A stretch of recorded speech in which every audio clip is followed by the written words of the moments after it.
Iron man वास्तव में कितना उदार है। उसने केवल हथौड़ा उठाया और दसियों अरब की कीमती हवेली को बिखेर दिया। दीवार तोड़ना पर्याप्त नहीं था, उसने फिर बिजली ड्रिल उठाई और जमीन पर पागलपन से उसे चलाया। और उसका मकसद केवल नए तत्वों का अध्ययन करना था। जब से टोनी ने अपने जीवन को बनाए रखने के लिए रिएक्टर का उपयोग किया है, विषाक्त पदार्थ पूरी शरीर में प्रवेश कर गए हैं, तत्वों के गुणों को समाहित करते हुए। अगर टोनी लगातार आयरन मैन का कवच उपयोग करता रहे तो विषाक्तता तेजी से बढ़ेगी और उसके जीवन रक्षा उपकरण उसकी जान ले लेगा।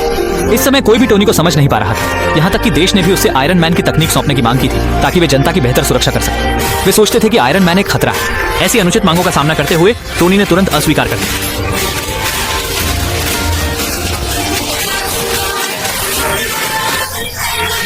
जब दृढ़ता से काम नहीं चला तो उसने हथियार विशेषज्ञ हैमर को प्रेरित करने के लिए प्रेरित किया।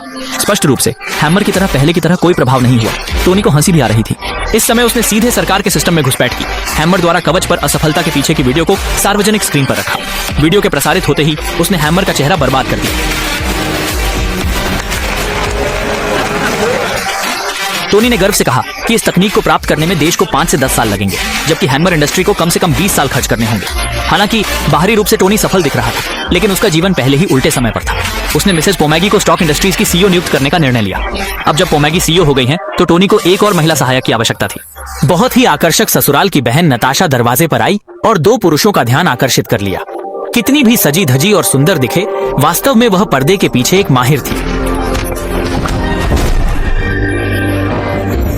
ससुराल की बहन की काबिलियत देखकर टोनी ने बिना हिचक उसे नया सहायक नियुक्त किया और समय कम होने पर अपने बाकी दिन अच्छे से जिएगा। उसने पोमैगी की पीठ पर गुप्त रूप से रेसिंग सूट पहनकर एक रोमांचक रेस में भाग लिया।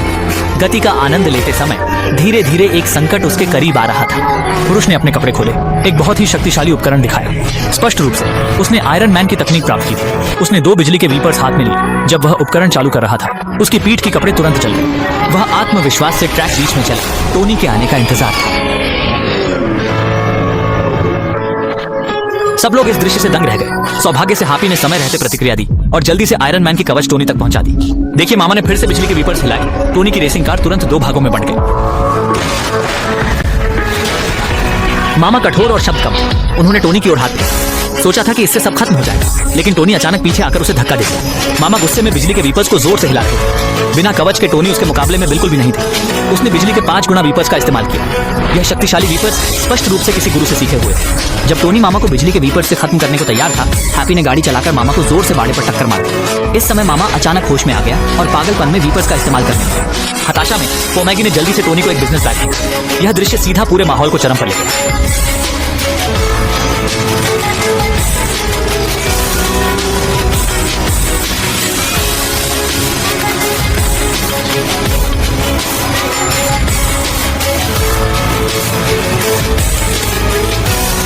टोनी ने मार्क 5 नंबर पहनकर मामा के साथ सीधी मुकाबला किया। सोचा नहीं था कि उसने वीपर्स को इतनी कुशलता से सीखा हुआ था। टोनी भी उसके पास एक कदम नहीं बढ़ा पाया। मामा ने मौका देखकर बिजली के वीपर्स का इस्तेमाल करके टोनी को बांध लिया। सौभाग्य से कवच में बिजली से रक्षा करने की क्षमता थी।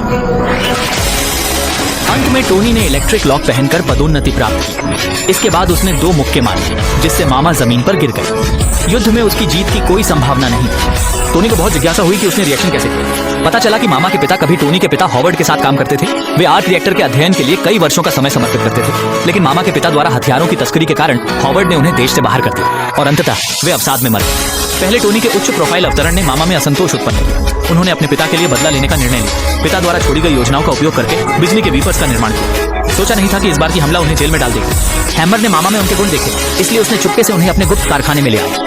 हैमर चाहता था कि वे उसके लिए आयरन सेना बनाएं, इसलिए टोनी के स्थान को ले सके। दोनों के अपने अपने उद्देश्य थे, लेकिन जल्दी ही एक समझौते पर पहुंचे। आयरन मैन वास्तव में कितना है? देखा जाए तो वह अपने घर में पार्टी आयोजित करता है। नाचते नहीं, बल्कि कई प्रशंसकों के सामने खुले तौर पर दिखाता है।